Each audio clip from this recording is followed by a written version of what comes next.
नमस्कार दर्शक बंधु मैं आचार्य गोविंद महापात्र आपन को स्वागत करुच्ची। आज जो आलोच्य विषय वस्तु हूँ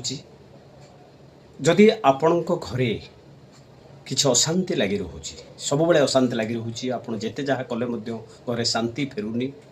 ता निश्चित भाव में गोटे वास्तुर दोष हो गोटे ग्रहर दोष हो जहाँ भी हो कि आपन घरे अशांति लगी रोचे आपण घर को फेरला बेलू घरे कहार मन भल ना कहीं आपको भलरे कथबार्ता करूना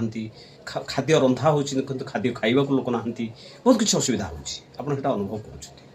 कर शरीर सुस्थ रहूनी यू क्षेत्र में आपन टे जोड़े यू मुक्ति मुझे जोड़े रामबाण आपको कहूँ लाल किताबर रामबाण मन रखु ताको करेंगे कर सारापर मत कल करेंगे जदि मो नंबर निश्चित अच्छी आप कल करेंगे कौन है प्रथम कथाटी हूँ प्रति अमावास्या 12 मासरे 12टा अमावास्या प्रति अमावास्या दिन घरटर अळंदीटी को सफा करेंगे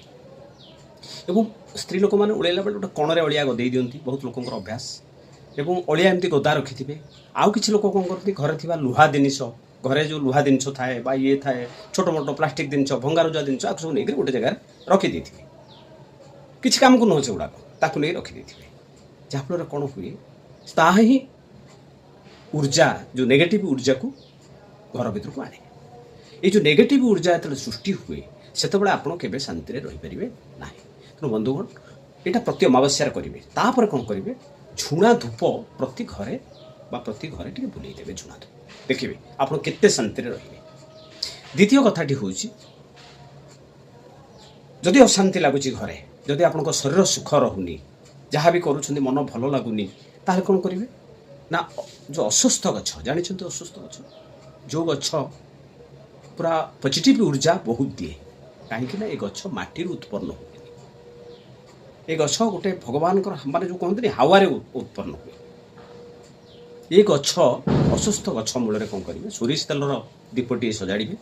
7टा बलिता पकड़े और से दीपटी को लेकर लगे 7 थर प्रदक्षिण करेंगे प्रदक्षिण कला बेले डाकुथिबे हे प्रभु वृक्षराज मो परिवार रे बा मो घरे जो अशांति सृष्टि हो जो रोग शोक प्रकृति सृष्टि होको आपण हरण करंतु मते दया करंतु मो परिवार रे केमती शांति स्थापन हो कहीकि 7 थर बुलेबे शेष को मुंडिया मारे प्रभु पृथ्वी रे शांति प्रतिष्ठा हो कारण आपण तो भाविबे खाली मु भलरे रहिबे दुनिया भलरे रहिबनी एटा भल नुह तो सब पृथ्वी रे शांति प्रतिष्ठा हो एटा को डाकिबे मो प्रणाम करिवे देखिबे आपण 7 दिन करंतु देखिबे 7टा शनिवार करेंगे तापर कौन हम निश्चित भाव थैंक यू समस्त।